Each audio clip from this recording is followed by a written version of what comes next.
Hello, hello, hello, and welcome to the final episode of coverage on the 77th edition of the Cannes Film Festival. I'm Eliana. And I'm Patrick. Hi. And today on Cannesversations, we have someone who's been here a couple of times before, Öykü Sofuoğlu. Hello.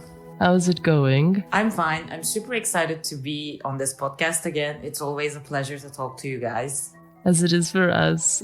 Today we'll try to talk about some of the festival finale in competition films, such as the Grand Tour by Miguel Gomes, All We Imagine as Light, Payal Kapadia, and Anora, which, as people might know by now, is the Palme d'Or winner by Sean Baker.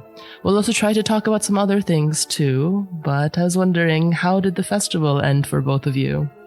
Maybe we should say that today is the 31st of May, so we did have some distance to the festival, geographic as well as temporal.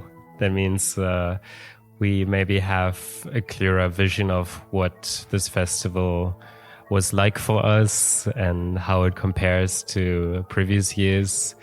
To me, I'm still rather on the pessimistic side. I think the festival, especially in the second week, did have some standouts, but I think it does not really compare to especially the rather strong edition of last year. But I will say toward the end I was, rather reconciled with the festival because I was just longing for the good movies to come in. And they did come toward the end. So if I were to decide, I would rather take this sort of dramaturgy than the other way around. So what did you think, Öykü? I mean, I felt like when we were having these past editions, we weren't aware of the fact that they were really good selections. And now looking back, not just last year, the previous years, post-pandemic, because I feel like people were having their films kept aside, and now we watched all these beautiful films, and now we're just stuck with these, really mediocre selection, especially in the competition. I was quite also disappointed by the films, and I kind of blaming myself maybe being too cynical or too, especially in the first week, I was like, maybe I'm being too harsh. But after speaking like many others and hearing and seeing them feeling the same way, I was a bit, so everyone is thinking as the way I do. But at the same time, I feel like the festival just floated somehow. Like I wasn't really present. Maybe the spirit of the festival wasn't really present this year.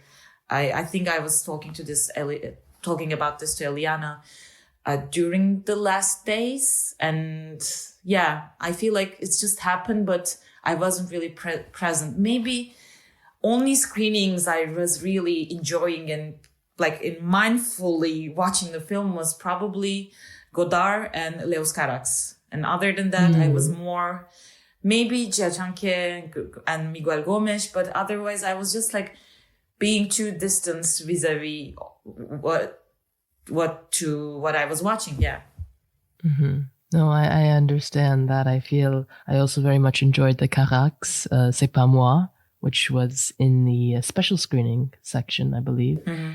And I find this, at some point too, like I told you during the festival, I just was sort of floating through it and making it to some screenings here and there, and saw some of the special classics restored. I saw Wim Wenders' Paris, Texas for the first time. And it was just almost I just let the festival towards the end rock me through the screenings. Even though when I look back, I can say, oh, there were quite a few films that I appreciated very much, but I also did not target a lot of the quinzaine des cinéastes, Un certain regard, or Semaine de la critique films that I believe both of you might have seen many more of. But I think it's always a pleasure to discover these films that you couldn't watch during Cannes. And it's, I mean, for me, it's always a pleasure because of course you can't watch everything. And after the festival, when all these hectic period passes and you discover in other instances, other festivals or other situations, these beautiful films. And I appreciate more when it's out of Cannes. Yeah, and but I must say this year it's not as much of a stain to me than in previous years where I had missed films at the festival and then I thought, oh my God, no, I should have seen that. This year I don't feel like that. There are a few titles where I think, I wouldn't mind catching that in the next few months. But I do remember, for instance, last year I didn't get to see Los Delincuentes. And, I only caught up with this year and it was incredible. And I think, wow, had I seen that last year, I would probably also have ended up on my top list and everything. I really loved that film. This year, I don't get the same sense that I missed so many films. But yeah, in general, I was also thinking about if we can talk, perhaps to give maybe listeners also an idea of how our days are structured in Cannes and maybe how many films we see overall.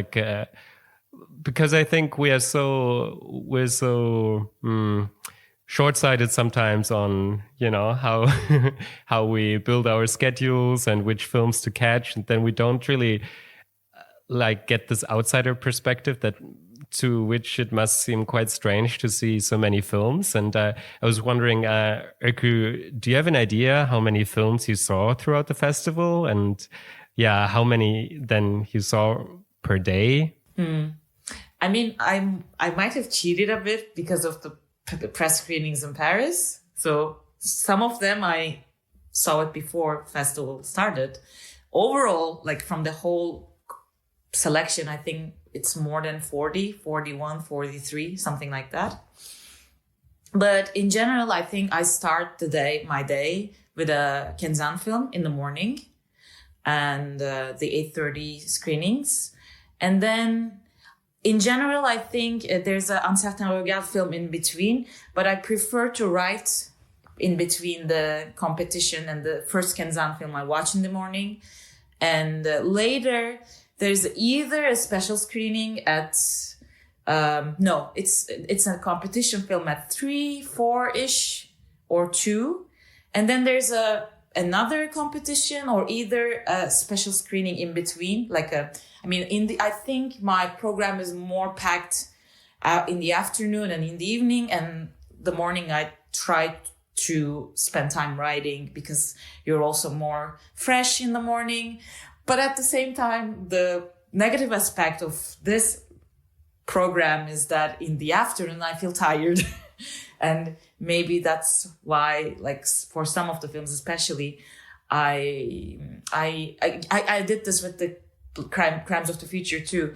I was going to watch Cronenberg in the late night screening during its premiere, and I felt super tired, and I was like, no.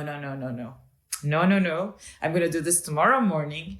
And after some point, I realized that I couldn't keep this schedule, so I started going to the Théâtre Lumière or Agnès Varda screenings the day after, since I didn't have any deadlines or people writing for trades. I kind of messed up. I think everyone probably experienced the same thing during the last days because you try to catch as many films as possible, and it's somehow it becomes too messy, and it depends also the ticketing system.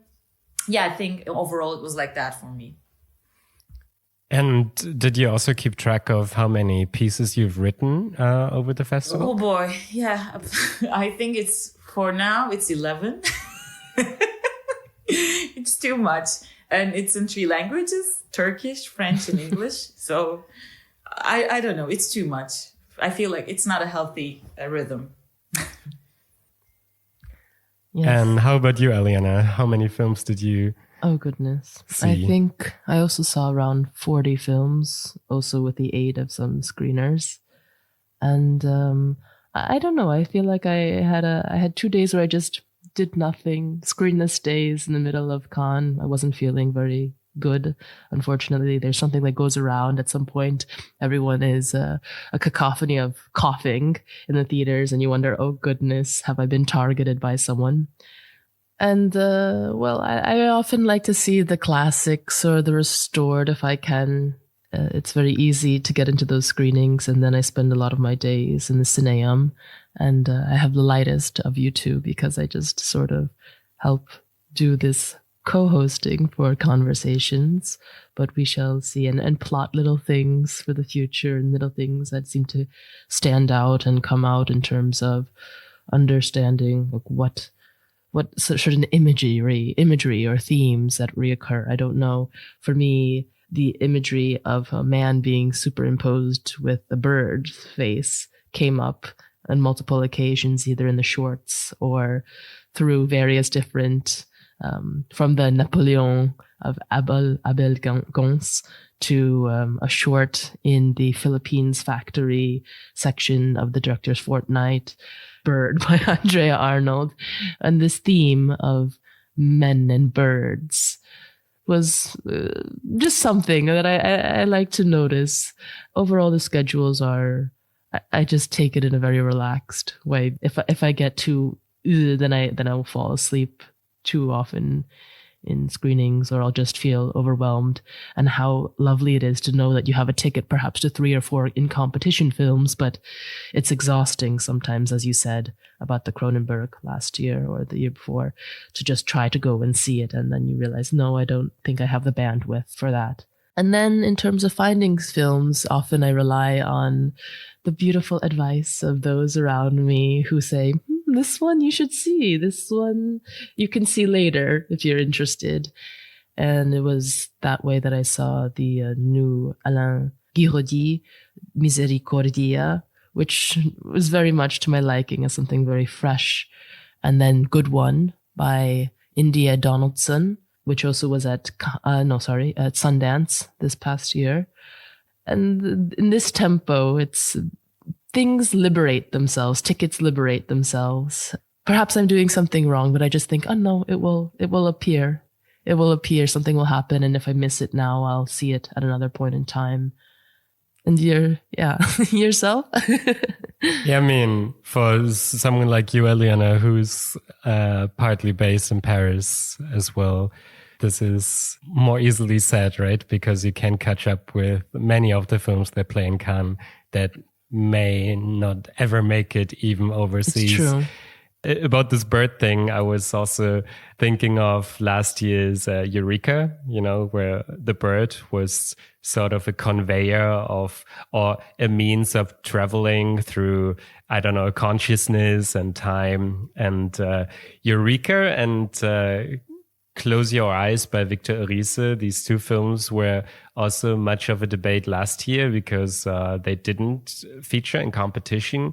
And this, I think I was reminded of that discussion this year because there is, for instance, the film you just mentioned, Eliana, the Alain Guiraudie, Misericordia, just because, his last film did play, that there was Rester Vertical or Staying Vertical that played in competition 2016.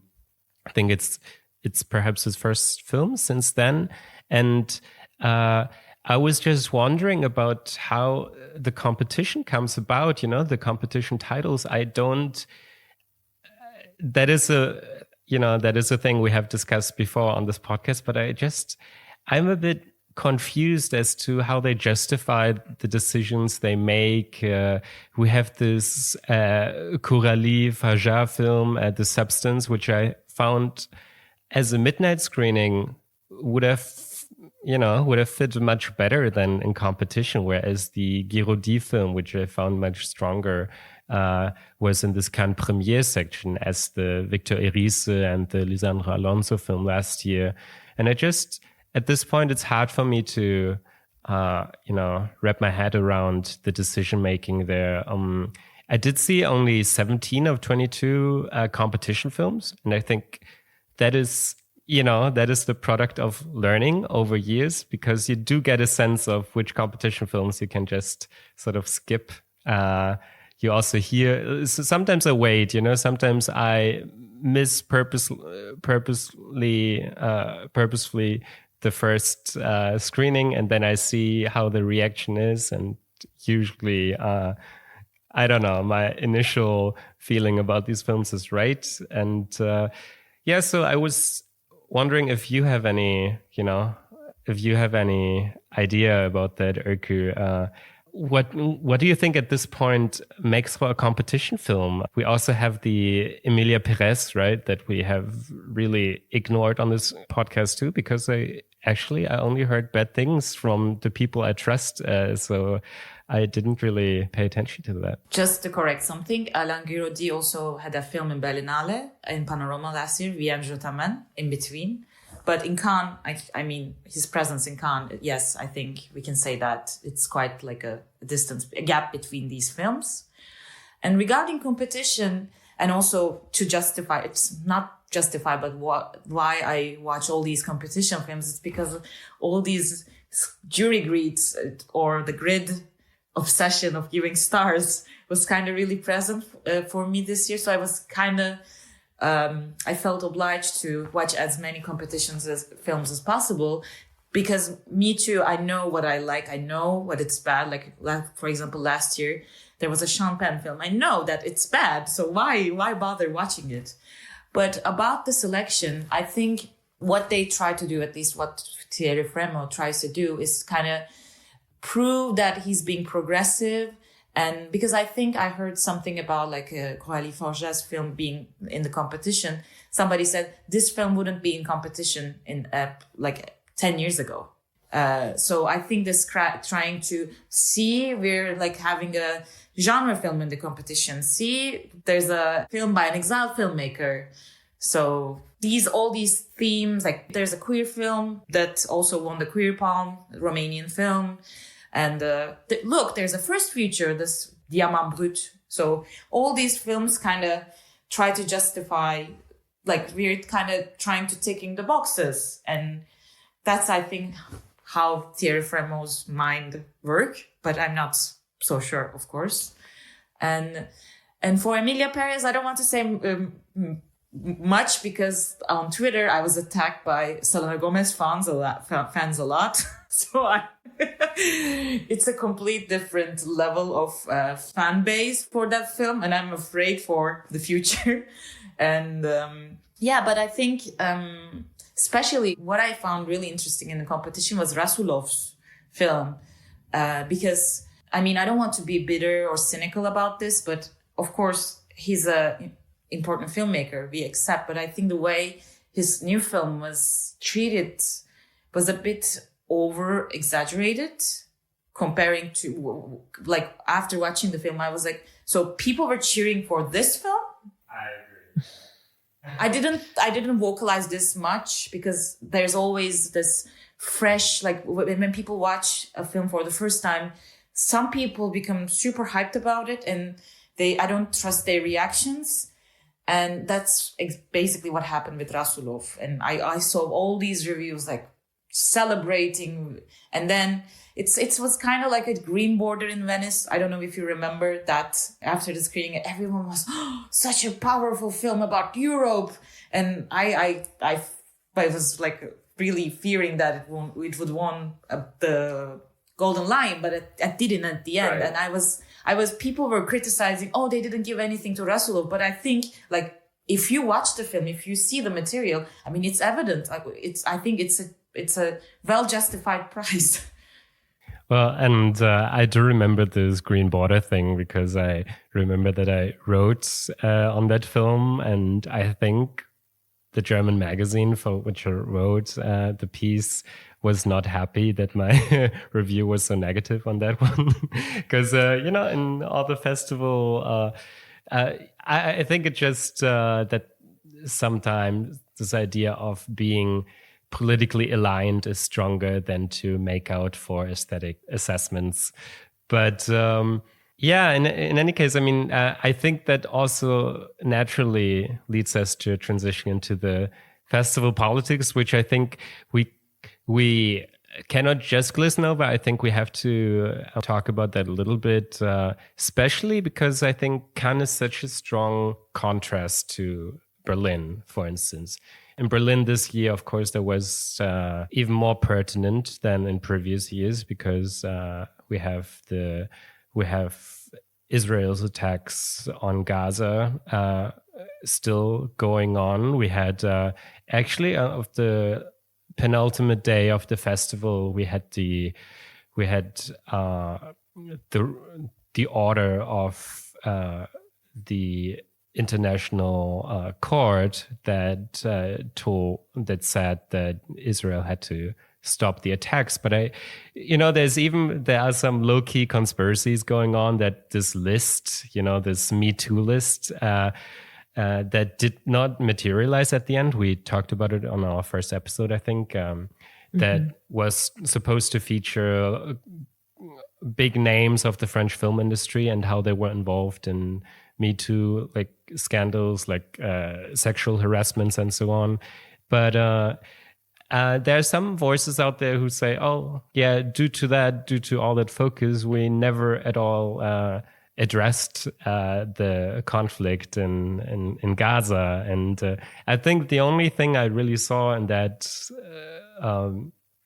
that respect was this dress that Cate Blanchett wore on the red carpet, which, she lifted part of it and then it became a Palestine flag, basically. But apart from that, I hardly heard anything about that conflict. So there was so much less present here. Of course, in Berlin, it's a bit of a different context. The festival is more well known as a political festival. And of course, there was this whole Strike Germany or Boycott Germany movement as well. But yeah, I've found it weirdly absent here, and I was wondering if you have heard anything more than I have. And there was also the strike. They announced the strike of the workers affiliated with the festival, who are often low-tier contract workers, seasonal workers who don't get social benefits and so on. And I did see there was one deadline report, and on there's this photo and this short video clip where you see a little banner on the overlarge festival poster. And so they did hijack that for like 20 seconds or so on the day of the opening ceremony, and then it was never mentioned again. So yeah, a lot of things that were announced beforehand and then nothing really materialized. I mean, I feel like Cannes is always about this build up about scandals. Every year there's something before the festival starts and people talk about it. Yeah, this year it's going to be like a huge blast about something. Like, I don't remember what was it last year, but anyway, like Thierry Fremont says something weird and then people just over comment and then it becomes like a huge thing. But when the festival starts, it's just like it disappears completely because everyone is more concerned about red carpets, premieres. And I think it was basically what happened as well this year. But what I found really outrageous was the opening. I haven't listened to the first episode. I'm sorry if you already talked about this, but the fact that they programmed Judith Godrèche film in the Un Certain Regard's opening while having Quentin Dupieux's film for the official competition is it's such a middle finger to all these discourse about Me Too, about the cancel culture. And I think that was like seeing these films like premiering at the same day was like, yeah, what we were expecting. Like it's such a cynical way to approach all these subjects. And I think that kind of created a really like a cold water on my face about my expectations on the festival. And I'm going to talk about the strike first, because I feel like when there's a strike in the film industry, if it doesn't concern the actors, directors, it's so hard to make it visible. with regards to other people and to vocalize, to make it more vocal in the whole all these big atmosphere where you have film market, where you have premieres. And I think that's basically what happened. Like there was a strike going on, but it just stayed in the background. I also saw, for example, Miguel Gomes press conference. I think after winning the award, he had a badge or something in front of him about the strikes. Like these small gestures that we appreciate when a director or an actor does.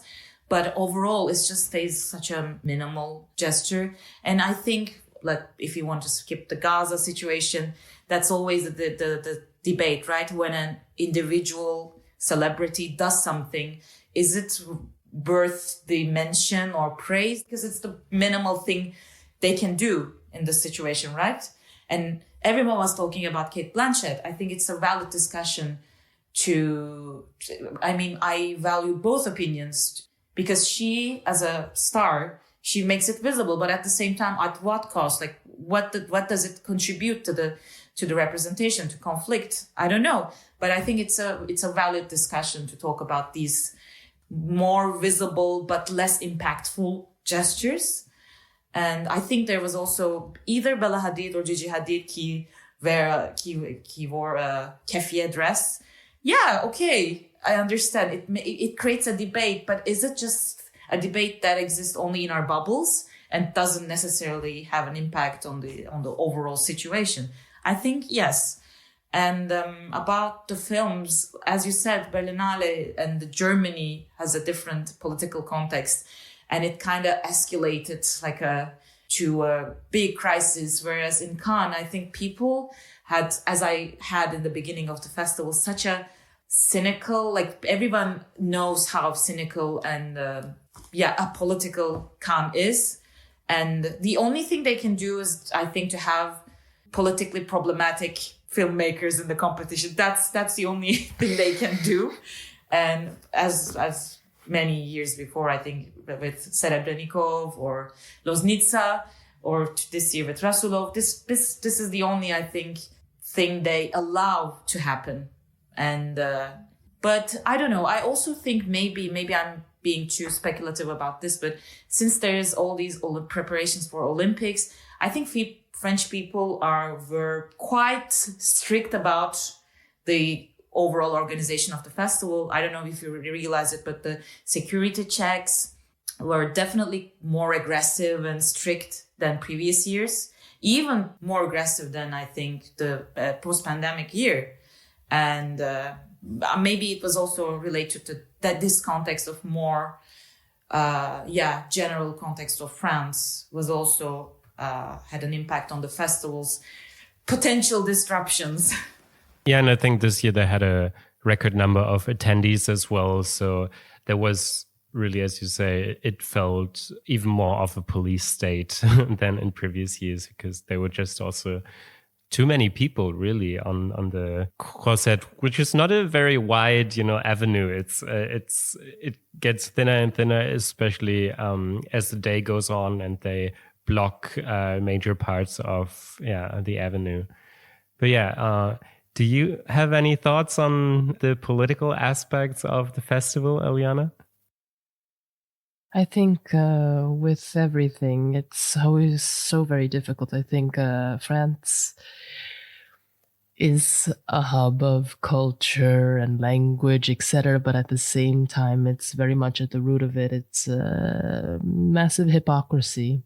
And that shows up in so many different aspects, like from, if you just see this idea of what is France doing to prepare for the Olympics, how, and all the things that you mentioned as well. Like there's something about making the veneer of things look pretty, always keeping up appearances. There are always going to be these contradictions, and I really contradictions, but it's not funny. But I really don't know either. When one takes to making these fashion statements, as you both mentioned, and these are statements because perhaps the word is not even sufficient enough to try to use to make a stance or to combat I think the ideas of it's all so difficult to navigate, and I think I also have difficulty understanding where to stand or what to think, because whatever truth is, even our appearance and going to these festivals, like, it does put a bitter taste in your mouth. I mean, they had a film that was just on the Olympics, I think, at Cannes as well. I didn't go to see it. On the other hand, one can say, has anything really changed in terms of the invitation of chaos and the perhaps false ideas of inviting some form of presence or discourse by inviting filmmakers whose films are contentious, or the background, the political drama? I don't really know. And in terms of Godrèche and Me Too, and also the fact that this Dupieux film, for example, can be viewed as very, very offensive as well. It depends also on how you look at it. I can't say anything because I'm often not able to, but I'm really not sure. I don't think I will really be able to talk more in a way that's helpful on this. I think there's truth in what you say about that these gestures sometimes might end up being, more effective than anything else. Because if you think about it, Cannes is a festival about images, and the image of Cate Blanchett lifting her dress might be of a much greater impact than words that easily go amiss in the overall conversation. Yeah, I think then we should perhaps transition to the movies, right? Of which we do have a good selection today. We have a few films that actually won a few important awards at the festival, and perhaps why not start with Miguel Gomes or Gomes? I never looked that up how to pronounce his name, but his newest film Grand Tour won the Directors Award at Cannes. Gomes is a very interesting filmmaker, I think. We are currently in Porto, Eliana and I, and he's from Portugal. And he had this, some people might say, magnum opus, Arabian Nights, the trilogy in 2015. Then he took a while off until he came back with the Tsugua Diaries in 2021. I must say I haven't seen these films yet. I have only seen Taboo, which, turned out in retrospect as perhaps the right thing to do, because there are a lot of links to Taboo, I feel. Taboo was a loose Murnau adaptation / homage from 2012. And the Grand Tour, it has actually historic precedent. There were a lot of European travelers at the beginning of the 20th century who went on this so-called Grand Tour that meant a journey through Asia, Southeast Asia, probably in particular. And such a tour we see here as well. It's an historical fiction that is mixed with footage that Gomes took in 2020 when he went on this Grand Tour himself, sort of to preempt his character's journey. And this footage at the beginning is sort of interwoven with the embedded plot, but later it becomes much less binary and it becomes all more conflated. And what kind of story do we have here? At the center is Edward Abbott. He's an officer for the British Empire and stationed in Malaya in British Burma at the time, which nowadays would be known as Myanmar. And he gets cold feet at the brink of his wedding. He sees the steamboat of his fiancée Molly emerge on the horizon, and we don't really get insights into his inner thoughts, but he doesn't feel up to the challenge of marriage at the time. So, and he flees and embarks on this grand tour through different countries, and it's quite a fascinating film. I saw it the first time and I was a bit underwhelmed, but I also was very tired at the time, and I thought, oh, I didn't do the film justice, by being only halfway, only having my half attention on the film. And then I saw it again, which is a treat. You every now and then you get the chance to do that at a film festival if you're really convinced of a film.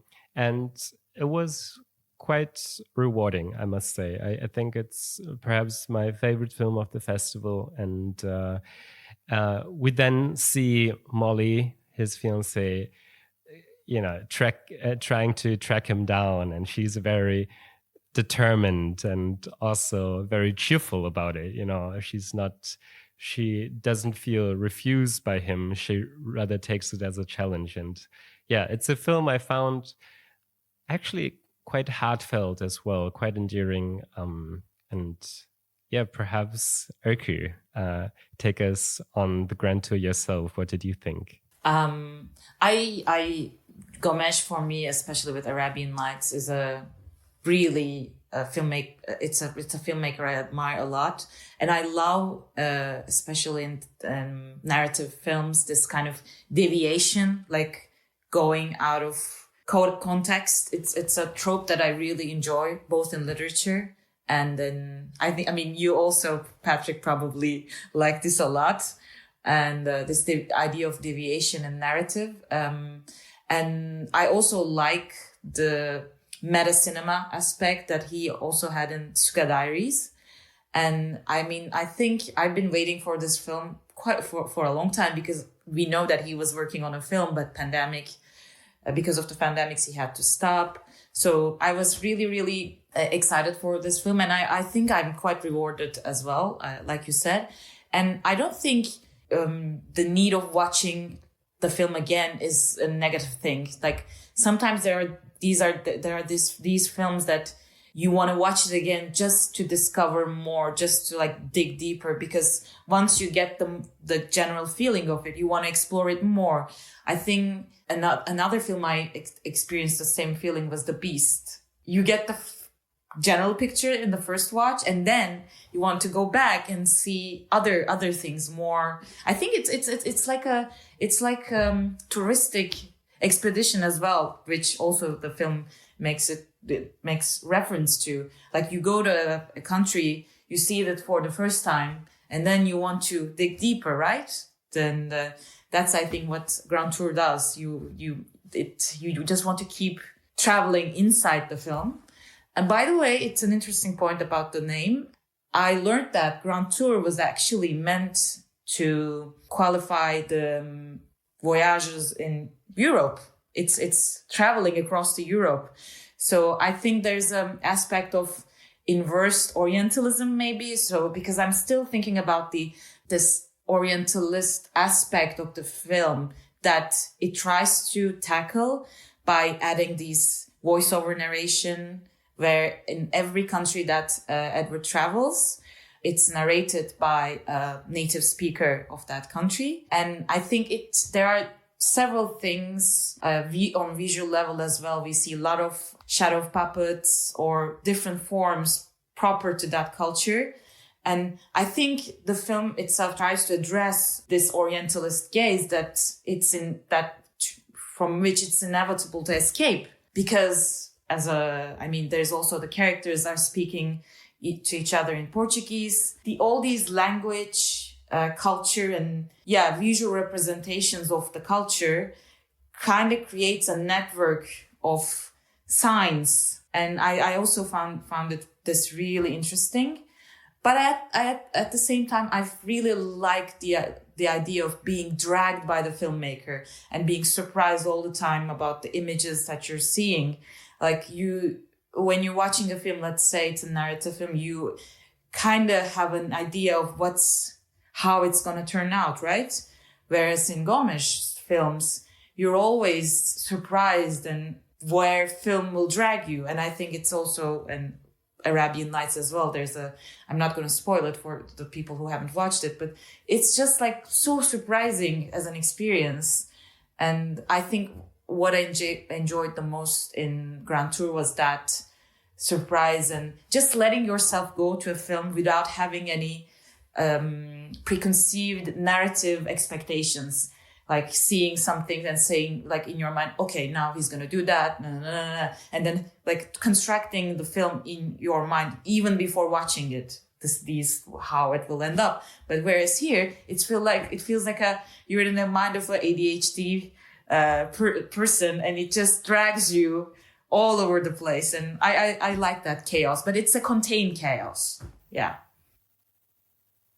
I definitely like what you say about this. I feel in so many ways this film, going back to the theme of floating and being carried, but also, as you said, being dragged by the filmmaker. And there's something at its core, which I haven't seen his previous works, but at its core deals for me with returning to a naivete of discovery of a place and marvel. And this, of course, has also become I suppose, in modern discourse, like to look at Orientalism or to look at colonization, the colonialism, as a problematic thing. But here somehow I wonder if we are able to, if his cinema in this shifts that back to the plain simplicity of discovery, which is a very big conversation to have. I don't know if I'm ready to have it right now, but I find that was very intriguing for me. Because the Grand Tour that you mentioned of Europe of the 18th century was this exploration of, it was important for artists or literary figures or philosophers to go to Rome and to go to Paris and to go to see all these ancient sites of, or I mean, particularly Rome, and to see like the ancient antiquity and to learn from what they had studied in the older, in the books of the philosophers, etc. And it's sort of implied that a similar thing was done in Asia, perhaps in the maybe early 20th century, because this film also plays a lot with anachronistic time periods. It's unclear what's going on. And even though we know we're sort of moving from modern day Myanmar to Singapore and Bangkok, Saigon, and then to China, just how and when things occur and in what time period they're occurring in. And it's really like a wandering type of cinema. And I find that it's the director, as you mentioned, as you alluded to, Patrick, he created his own sort of found footage, which was then embedded in terms of the telling of the story and playing with the reality of, I believe he got a DP who he referred to as an Oriental DP, which I thought was interesting in the press conference. But he got a DP who also has done the DP work for Apichatpong to film some of the footage. And some of the footage that he has was also done while he was still in Portugal, because due to the COVID restrictions. And these had so many different extra layers of intrigue in terms of process, which also merit a revisiting of the film in another sense, because it's not even clear. I mean, I was completely captivated and also very unsure, but when he does talk about the process and then you watch it again, I'm sure that will bring something else. Yeah, all this is very good. I think what one could gather from interviews, and Gomes said that his Grand Tour ended when he was about to enter a ferry or board a ferry to Shanghai. So the final stage of this Grand Tour was all like the images of nowadays China were then taken shot 2 years later, and from afar, from Lisbon. And this also adds something to direct, via Zoom or via video call. And I think the way these non-fictional images are integrated here are we should say that there are so many parallels to the Jia Zhangke film. It's incredible. They both, base this work on a sort of archive that they have built, and they both integrate these non-fictional images and scenes as well. And here I also found one of the most striking images, and I'm sure it has struck a chord with you as well, is this Ferris wheel that is introduced at the beginning of the film, which is kept running only by the personnel there. So there are these workers. Yeah, what kind of place is that? It's a bit like a carnival, and this Ferris wheel is moved only by human effort. It's not, it's not electrically geared. And to me, there was such an interesting motif, because the human initiative plays such a great role here, whereas the Edward character may well be taken from the Jia Zhangke film in the sense that he's more or less floating. Molly, his fiancée, she is the one who takes the initiative. She is the one who goes on. And these carnival workers who keep spinning the Ferris wheel. To me, that also, because there is this colonial element of that as well. There are the tourists who step, into this Ferris wheel, and they depend on the labor of other people to have their entertainment. And I think I would like to read a piece on that element in the film as well. And as you both have alluded to, this, colonial, implications here, and these colonial implications here, and whether the film glistens over them in some sort of nostalgia, or if it finds, a way to deal with that productively. And to me, there is this danger of, I don't know, almost to over poeticize it. And there was one more thing I wanted to say. Let's see. I think it had to do with the Jia Zhangke film, but yeah, it doesn't come to mind right now. But yeah. Maybe before talking about the other films, I just wanted to add the idea of naivety and the discovery. I found really interesting, but at the same time, I feel like there's an anticlimactic aspect to it, because, in the modernist narratives of early 20th century, of late 19th century, this especially in literature, there's this Bildungsroman, right, where as an artist, a young person goes on a expedition, on a voyage, and things and especially it's a male protagonist, sees and experiences new things, and it brings something to him. It kind of makes him more mature, but it's like a personal development. But here, especially Edward, he doesn't have any resolution, right? He all the trips, all the travels he makes, it doesn't bring him anything.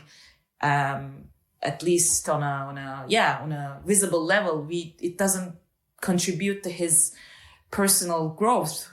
And there's a quote in the film. I think I don't remember who says that, but it says it's impossible for West to understand the Orient. And I think it kind of sums up the idea of the film, that all these trips and travels that our main character makes doesn't really bring anything to him, because there's a block that he's not unable to pass beyond that wall, this mental or maybe cultural block. And I think the idea of naivety is dealt with such a way that it's anticlimactic. At the end, it doesn't bring anything. So I think what Gomes does is he kind of spoils the idea of appropriation and also exploitation, because the Orient as a concept and experience doesn't really bring anything to our character. They just completely far from each other. Yeah, I mean, very quickly to just jump over that, I find that it's also somewhat beautiful too if you say that you're going to establish the wall and you're not ever going to be able to penetrate or pierce past it, you can still imagine what is beyond the wall. And that in itself is how I also feel about this film, that it preserves that what is beyond the wall of exactly kind of what you just said. Yeah, and there was this beautiful statement in the film that a shadow, the shadow that it does not, what's the word? It does not obscure, but it reveals, actually. And we sort of see these little actions. I still think to some extent these actions, they do make a difference in the film, and the film sort of insists on them as well, especially when it comes to the Molly character. Yeah, and the one thing I wanted to say, and then we can transition to the next film, is that many of the scenes were actually shot in the studio in Lisbon as well, which sort of ties into the idea that Gomes recurs to the film's own construction, which, we won't go into that, but there is a scene at the very end that also plays with that idea as well. Yeah, I think we all would recommend that movie, right? In any case, to me, really, perhaps the strongest film in Competition, certainly one of them. And yeah, perhaps we go sort of hierarchically here. we might go to the Payal Kapadia, which, won the second greatest prize at the festival. All We Imagine Is Light. That's her. Some call it a feature debut. Some are a bit more resistant towards that designation. Perhaps, Öykü, could you give us a little introduction to All We Imagine Is Light? I mean, it's interesting because when I think about the plot details of this film, it's such a small and simple story. And because it takes place in Mumbai, and it's about 3 women, we can say, I think. There's 2 nurses, Anu and Prabha, who also share an apartment. And Prabha is I think we can say that she's older and more mature than Anu. And she has an estranged husband who went to Germany and to whom she doesn't speak much and lost contact somehow. Anu, on the other hand, she's more cheerful, more easygoing. She's kind of disruptive, like chaotic as a character, I can say. And perhaps also more liberal, right? Yeah, definitely. And Anu has a boyfriend who's Muslim, whereas she's Hindi, and her family tries to marry her, but she has a secret relationship with this Muslim boyfriend. One day, actually, Prabha receives a rice cooker from out of nowhere, and we assume that it's from her husband, but there's a supernatural and mysterious aspect of it that will come up in the second half of the film. And I think the first half and second half, we can just divide this film in a 2-part thing because of the locations. And the first half resembles like a city symphony, I guess. I mean, it's such a reductive term, but I think it's kind of sums up for people who haven't seen the film, this idea of city having a character on its own. And there's also another worker in the hospital who's been kicked out of her house. And in the second half of the film, Prabha and Anu goes to her village to help her move out from the city to her village. But Anu has other motives to go to that village, and things happen. I think we can just sum up in this way, right? Yes, no, I think that's a good summary. There's a simplicity about the plot, and it's in some sense something that we haven't not seen before, playing with the idea of from the city, the big city that's overcrowded, to a more a greener place or a more open space. But there's something so very, I found this film just very beautiful in that it was that which we had seen before, but there was just in the treatment of sexuality, nudity, gazing, etc. Well, we see a bared chest, but this is bared almost as in such an interesting dynamic of trying to assert oneself, one's modernity, one's sexuality, but also it's not to another man, it's to another woman who is of an older generation, and it's not to be offensive, but it's just to just sort of state one's stance. And I found that these little subtle ways that the gaze was treated and the uniting of these women. There's another woman who's also sort of a squatter, who's also dealing with some issues. And the way that they get together in some formation was very touching and simple. So, but it's true. There's a simplicity about it that it makes it hard actually for me to talk about it. I mean, we can talk about the music. The music also was this piano music that reminded me of the music of, I can't remember this woman's name who passed away recently, Emre. There's a song by her that I like quite much. It's just called Mother's Love, but I believe that the music was done by a different artist. Sorry, I've left us in a strange place. No. Can I add something about this? Because when we were talking about this recommendations to other people, right? And if somebody asked me why I recommend this film, I don't have a proper train of thoughts to explain my reasoning, because I have images, I have sensibilities, I have colors that really affected me, the music, but it's so intangible. It's hard to talk about the disparate elements or in the film. I think that's what makes it difficult to talk about, because I mean, you were talking about the beauty, and that made me think about the beauty in cinema and how, for example, Sorrentino is also obsessed with the beauty, but how his beauty is always about the surface, the surface of the image, whereas, for example, in this film, it's the beauty inside things. You just like it's inside. It's more inward looking beauty, and I think it's so hard to grasp this in an audiovisual language, and that's why I think we have difficulties expressing our admiration.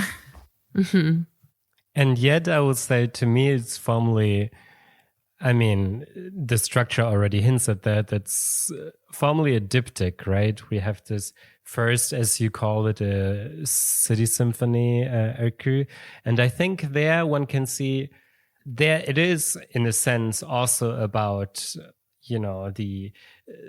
about appearances and about just sort of capturing the mundane. I think there, to me, what is evident is that it's often much more interesting to see a director who comes from non-narrative film to narrative film than the other way around, because you really get a sense here that she has an eye for these everyday actions. There's the way she introduces the hospital, which plays a central role at the beginning.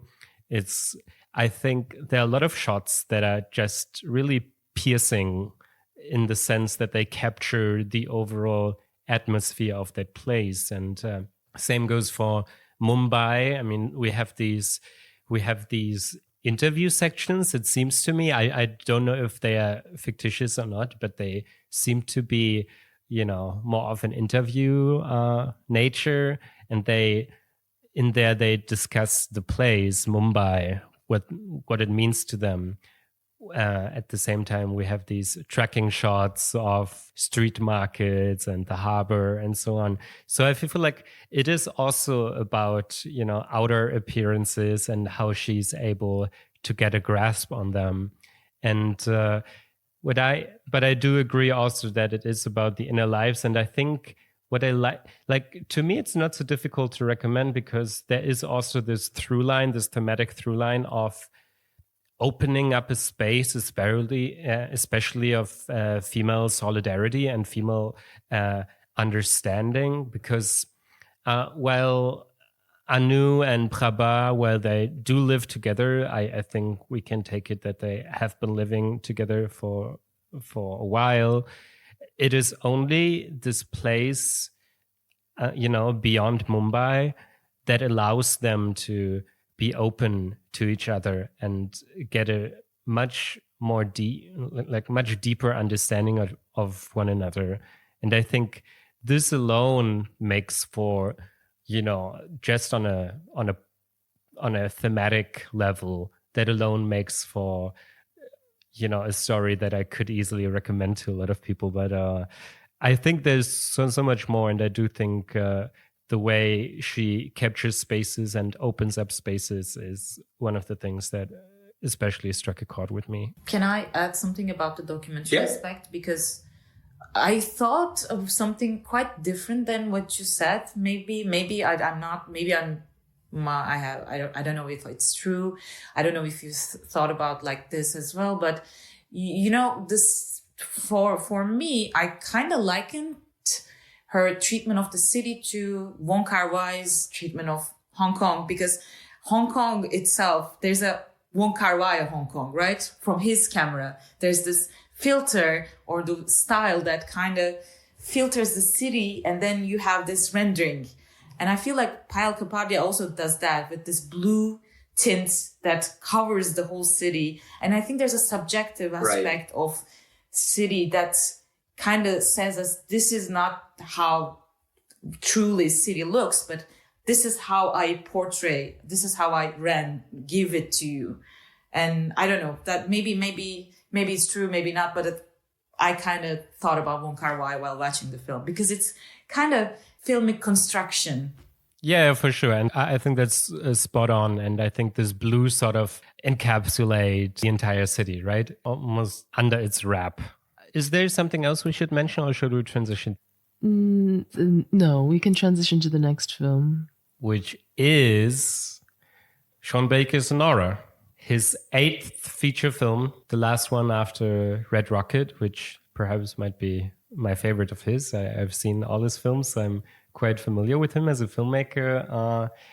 To me, this one almost, so goes without saying, that's the Palme d'Or winner of this year. And to me, this almost means a departure in several ways. Of course, on a very fundamental level, he has changed to the distributor, which apparently hands out the Palme d'Ors as, just by signing up for them. So that's Neon's 5th Palme d'Or in a row, starting with Parasite, I think, in 2018. And yeah, to me, this is also a departure just in the sense that usually Sean Baker's films are centered on, on the disregarded, the people on the margins. And while you could say sort of the same thing about the central character here, who's Annie, the eponymous Anora, things are a bit different. The milieu is Brighton Beach in Brooklyn. It's a post, people from Soviet and post-Soviet times. They came to that part of New York, and it's sort of, you can think of it as, I think some people call it little, what is it? Like we have Little Italy, we have Chinatown, and there we have like a Little Russia or something in New York. And I think focusing so much on that milieu is quite different for Baker, which also comes at times at the expense of developing characters. But before I go too much into my assessment of the overall film, what is the premise? The premise is that we have the central character Annie, who is a stripper, and she one day spots this good-looking young Slavic guy who communicates in broken English at the club she's working. And yeah, it turns out he's the son of a Russian oligarch, of a billionaire, and they spend more and more time together. He books her first for a date at home, and then they make a deal of her staying for longer, for a week, and there are even scenes when they negotiate her price, and at the end they end up marrying in Las Vegas. There is a sort of riff on the Pretty Woman narrative, but then it suddenly becomes a Safdie brothers film that is very anarchical, totally out of control, which is to a great part due to Mikey Madison's performance, who is really, the centerpiece of the film. Yeah, as with many of these Baker films that are, deeply indebted to the tradition of social realism, there's this lurking doom from the beginning. I was also thinking of, the Florida Project. It starts with that song by Kool and the Gang, Celebrations, so very uplifting. And we have NSYNC's Bye Bye Bye in Red Rocket. And now we have a sort of remix version of Take That's Greatest Day, as we see these booties toward, coming at us in a close up in the club. And there, the first line of that song, today, this could be the greatest day of our lives before it all ends, before we run out of time. So the doom is always, inscribed in the film from the very beginning. And without giving away too much, one can sort of grasp where it all is headed towards. Yeah, Eliana, maybe could you tell us something about your initial responses and perhaps how you feel about it now, a week later?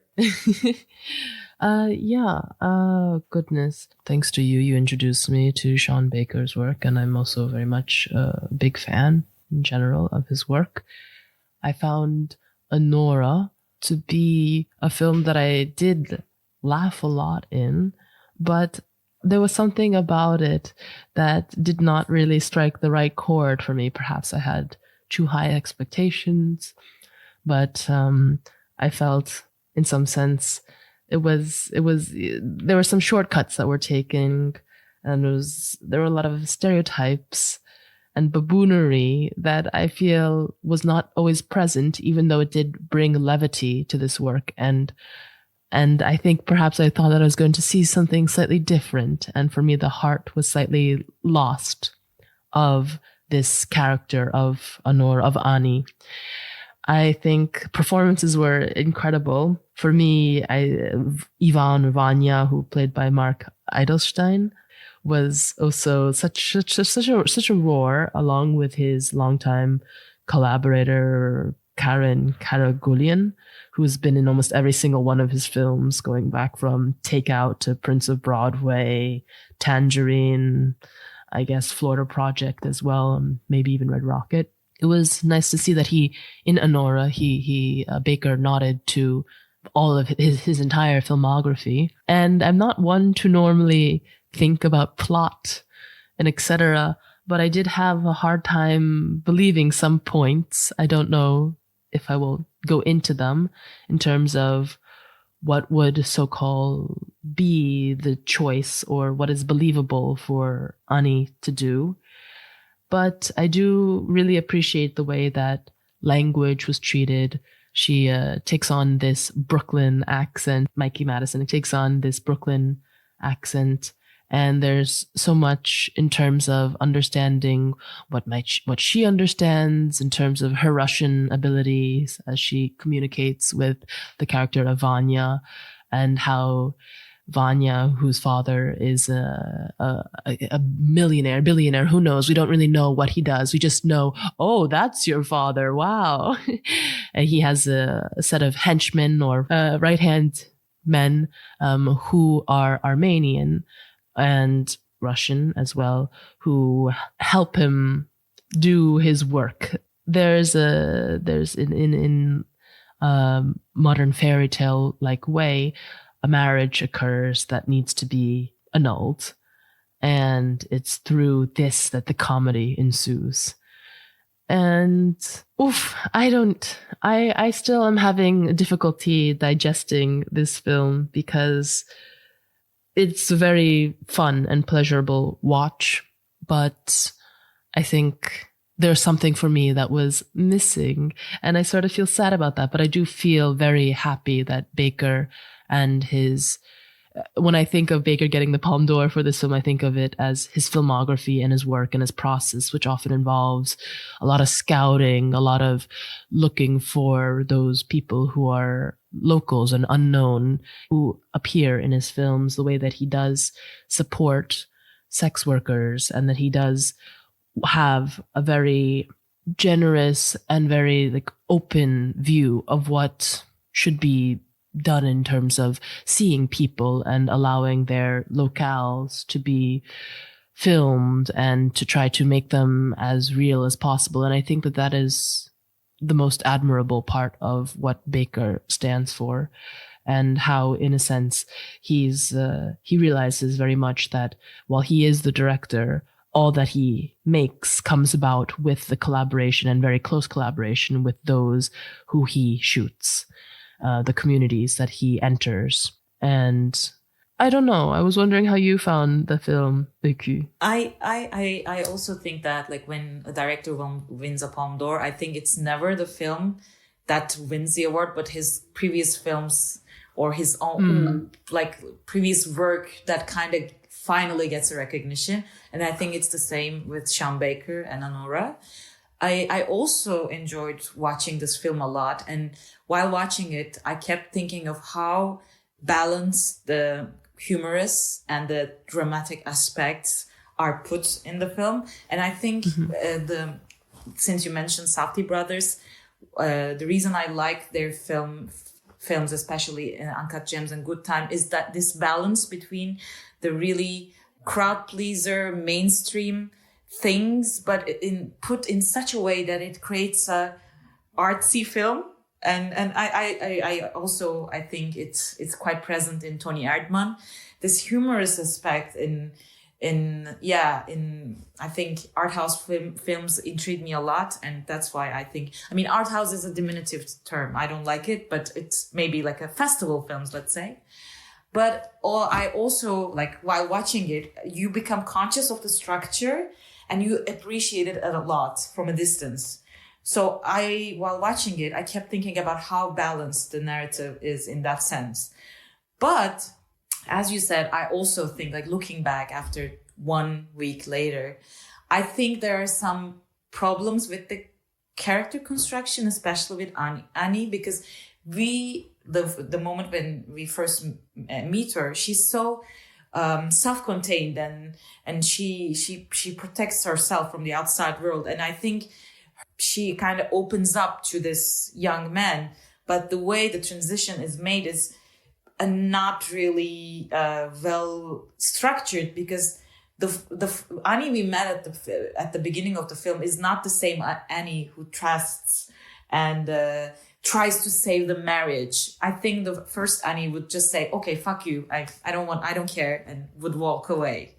But then there's an inconsistencies between these moments. Maybe that's also what kind of bothered you in terms of narrative that you didn't want to mention a lot. But at the same time, this centerpiece that happens in the house is so energetic and so dynamic. Like, you just, it's so, but at the same time, I mean, it feels chaotic, but everything is scripted, right? And it's so hard to reflect this chaos and make it believable. It's actually not spontaneous, but it's written, right? And I think that's one of the biggest biggest points of the film. I think we talked about this when we were at the train station, how Annie's character is and her relationship with Igor is treated, and near the end. And I think it's also, which I love the name. It's so funny, like Igor and Igor. But sorry to interrupt. I don't know. So that was also an interesting maybe aspect that we can talk about. But the actor, I think his name is Yuri. Yuri Borisov, yeah. He's such a talented actor. And I think it was also one of the performances that really stood out in the film. Vanya had this Dominic Sessa chaotic energy that I wasn't really convinced to. But Yuri, on the other hand, I like his performance a lot. He was amazing in Compartment Number 6. Petro, no, not Petro, but What was that film about? He was in Petrov's Flu. Also another one, another Russian film. It was in Venice, I think. Oh, I don't know. Okay, so he's just really good, and I think he understood quite a lot the assignment. But about the stereotypes, I was wondering if it was like a self-consciously playing with these, because these people also have stereotypes regarding each other, right? Like, oh, you Russian oligarch, oh, you stripper. So I think he was also trying to play with these stereotypes through the characters, through their perceptions of each other. But at the same time, I kind of believe that there's a really surface level humor about Armenians, Russians. Yes, that's also true. Well, still, he tries to play with them, but I think it kind of stays on the surface level. But to me, I will still say that this was just in terms of, I don't know, cinematic accomplishment. I think that was clearly one of the standouts of the competition, for me at least. I think from the very first scene, you're taken into that world. And I think Sean Baker, he does have a sort of signature, and you understand that this is a Sean Baker film, which to me is most tangible in the sort of epilogue of that scene, of that film, that many people I spoke to found very touching. I don't know how you felt about it, but I think there he shows that he's not the Safdie brothers, but he's also interested in something else that, you know, in their film perhaps is at times lacking to me. But yeah, what I wanted to say, maybe perhaps to give some background on, perhaps I'm theorizing here too much, but to me, this is also perhaps a film that lets him do other projects in the future, because I think with the Palme d'Or now, but also just with the commercial viability, which this film clearly has more of than his previous films, you know, he gets closer to his project that he wanted to do since he did the Florida project. So after the Florida project, he moved to Vancouver and worked on a film for which he was to be given $12 million, which he often claimed would be, you know, the threshold at which you still have director's cut. So you still have all creative liberties or freedom. But due to COVID, this didn't come to pass. And then he had to do these small films, Red Rocket, and now this one, which also I think it doesn't have an enormous budget.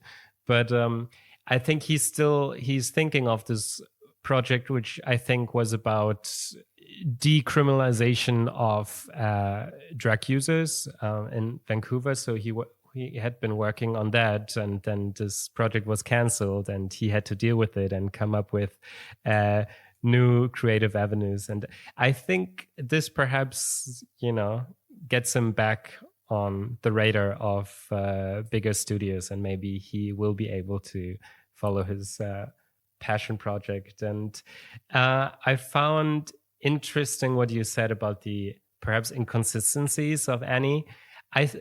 I can see that, but I can also see that this is sort of where this through line of Sean Baker's career, the American dream, comes in. Because once Annie is intoxicated with the idea that this could be, you know, her greatest day, this could be a way of securing her lifelong finances by just marrying this guy. It's too good to be true, maybe, but I think she just takes the bait there, and she is intoxicated by that idea, which she then is not able to backtrack from. Interesting. I think for me, maybe I'm just living in a different version of cynicism, but I found it also very difficult to imagine, because in some sense I saw, this is not really how to see it, but there was a nod to the Florida project, and just the idea that Annie has this dream to have her honeymoon at Disneyland or Disney World. Sometimes I'm confused between the two, but the cynicism in me did not allow me to still believe that this woman would have such an aspiration and such a dream. And I feel like that's really, I don't know, that's probably more on me. It's intriguing that it came across for you, but I don't know. And also in terms of the epilogue, the introduction of something that I feel like we haven't yet seen in a Baker was the fact that there's a chivalrous aspect to it. And I think you can interpret it in other ways too, but I was not ready to see this. And I think it's something that, of course, there are many different layers to it. But for me, the two elements that really arise are, it's so difficult. It's so difficult in terms of understanding her as a woman and how she's received and how she is given some form of agency or how she is perceived and something I really still can't put my finger on it, but there's something that felt more like she was being received and she was being somewhat saved, and that we didn't enter that space. It's called Anora. The film is called Anora, but for me, everyone around her was more present than she was. And that also can play a very big part that could be a reality for sure. The other thing that comes up with being like, okay, with Baker's filmography, can one also be so in a community that you can once again start making fun within that community and playing to the stereotypes, playing to the jokes? This is a bit going back to the thing that we talked about earlier. But yeah, please. Thank you. I hear you. I hear you, what you're saying about the ending. And I think it's what he tries to do is to create an equality between these two characters and kind of like a non-spoken understanding of saying, I see you, I understand you. But of course, there's this gender dimension that comes into play. And it's kind of, I think, what, as you were saying, the chivalry, it becomes more like as if he's trying to console her. And then I understand. But what I maybe wanted to have was this also equal mutual understanding of being an outcast in a given cultural and political context in America. I see you. But at the same time, what I liked is more is that these characters are, I mean, Annie is not she's not suffering, right? And her being a sex worker is never explained through the poverty or whatever. She's a sex worker, and that's her reality. We don't know about her family. Maybe they live in Florida, but it's never presented as a obligation or like because she is poor or because she's something that she does sex work. No, she's sex worker, and that's all. And I think this kind of, not being completely dependent to your background, but still being affected by it was interesting, because I think the other guy, Russian one, is also like he's living with his grandmother. He's okay. It's like he's not in a, like, we couldn't qualify them as like a poor people, but they're still affected by their backgrounds. And I think this impact is mutual. And especially the last part tries to do is to connect these souls through these mutual experiences of not being a wasp. Yeah, and perhaps also one of the late reveals then in this sort of epilogue is that the guy played by Yuri Borisov, Igor, that he is not the guy she thought he would be. But she insists so strongly that he is this guy that she pictured in her head, that it's sort of, she's deeply irritated by that and does things that are psychologically very interesting, I think. I will say, well, you can well, you can argue that the sort of depiction of this milieu, this Russian post-Soviet milieu in New York, is perhaps not well enough explored. I do think that it's just refreshing to see, to be seeing New York in a way that, refrains from these obvious images that we all have of New York. I think we see some new places there, or like places that we don't encounter that often in cinema. Yeah, the Armenian baptism was quite funny in terms of seeing places that we don't normally see. Oh, yeah. And, speaking of Armenian, there is this great monologue of the Armenian guy who's in this primarily Russian or Armenian speaking restaurant that really exists there in Coney Island. And he has this, great monologue about the younger generation, that is only on TikTok and Instagram and only concerned with their screens. And I even saw like a thematic through line there, because the way Baker captures Las Vegas earlier in the film sort of attributes to that.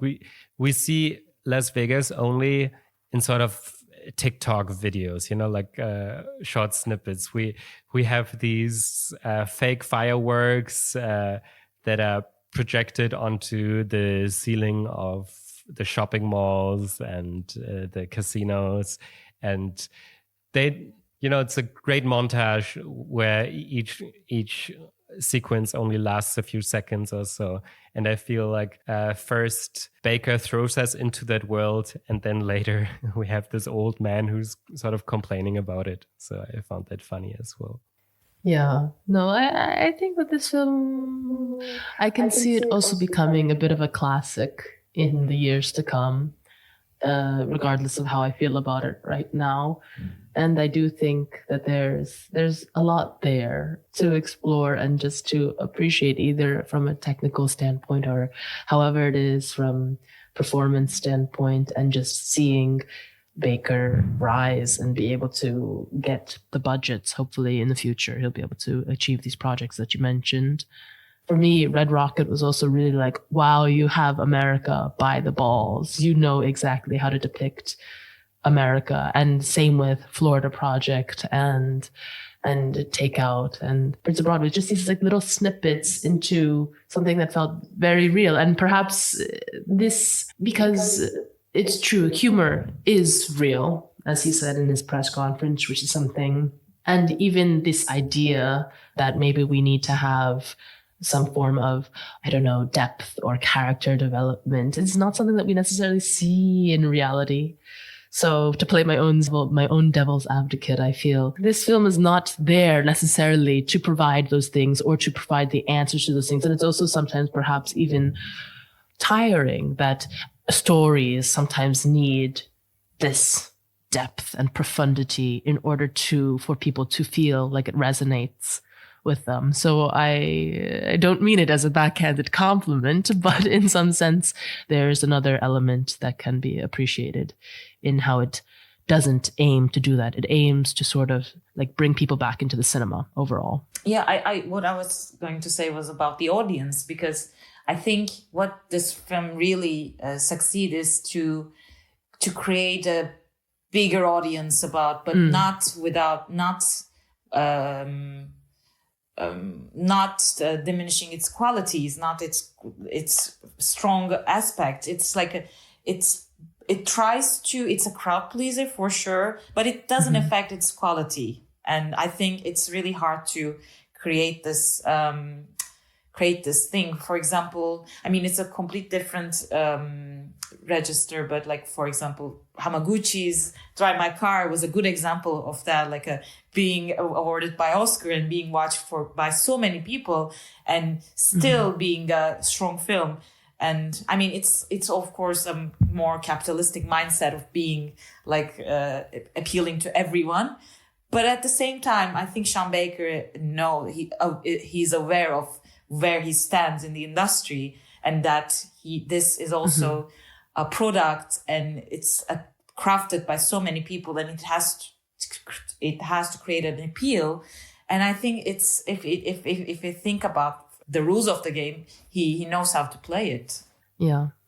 And also, just on a very egoistic level, I would wish for him to just continue, on this low tier budget, because I think it might make for more interesting films. I'm concerned about the compromises he might have to accept in films that have a bigger budget. But of course, as someone who's been following him for so many years, it was also just such a pleasure to see him, get this biggest recognition that, as he said himself, he's been working on for 30 years or so. But maybe we should wrap up here.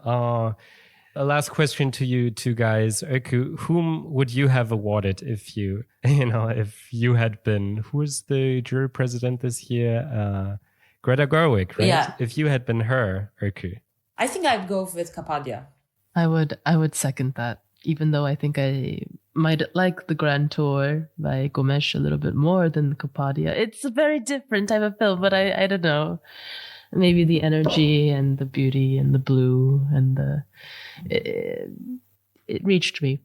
Yeah. It reached me. I would co-sign that too. Having been on this jury this year for the Fipreschi, there is this concern always about, which award helps the filmmaker as well, for their future endeavors. And there would have been an even stronger chance for her to secure future projects. But I think she'll be all right with the Grand Jury Prize as well. And, there was only her second film. Like the first film was got an award for the best documentary at Cannes. Now she got the Grand Jury Prize. So I think her future is bright. Yeah. And this, I think, leads us to the end of the episode. Öykü, thank you so much for joining us today. I thank you. It was such a rich and nice conversation. I feel like I finally got the chance to talk about Cannes in a more productive way. And, it's when we do podcasts, I feel like it's also giving something, sharing, and not just consuming, watching 40 films a day. So I think it's being generous to each other when we talk about the films and finding time to discuss. I think it's really important, and I really appreciate it for giving me this chance. Thank you. As we often do, for those who want to find your work in the 3 different languages that you've written them in terms of Cannes coverage, where can they find you? Okay. I usually write for Altiazi and Film Explorer, Sorociné, which is a French feminist media, and I also started writing for In Review Online. So you can find me on different film criticism media, but there's a Linktr.ee on my profile on Instagram and Twitter, so you can find everything you look for there, basically. Well, thank you so much again for joining us. Yeah, fantastic. And as a reminder, our next regular episode will be on Dario Jmejui's The Cow. We will be looking forward to that one as well. Yeah, goodbye. Thank you, Öykü. Ciao, ciao. Bye. Bye.